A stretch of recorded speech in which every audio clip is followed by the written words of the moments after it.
So the interest of Stellantis comes first before the Canadian public. Is that what you're saying? No, I'm not saying that at all, actually. I'm actually saying that, Stellantis has shown an openness to sharing more information with this committee than would be publicly available to make sure that there is a full discussion and scrutiny on the contract.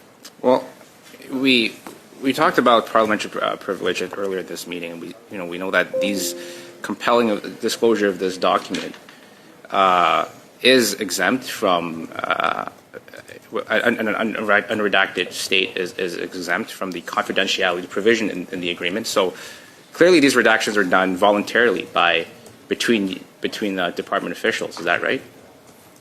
Well, under the terms of the agreement, Canada must discuss. In this case, our department, ISED, has to discuss with Stellantis any disclosure of documents and what redactions they feel they have. Otherwise, we're breaking the contract, which requires us to treat information confidentially unless the company is willing to share it. So you mentioned.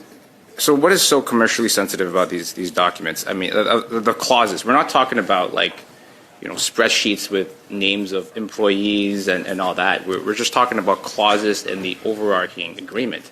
So I just fail to see what's so commercially sensitive about this. Like, it's not industrial designs or schematics and trade secrets that we're disclosing. It's just the text of an agreement. So it's just the most basic outline of the relationship between the government and this multi-billion-dollar company.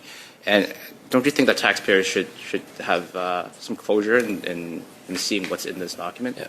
I could answer that question, but I'd say the best authority to talk about the justification of what is commercially confidential proposed and the redactions proposed would actually be Stellantis.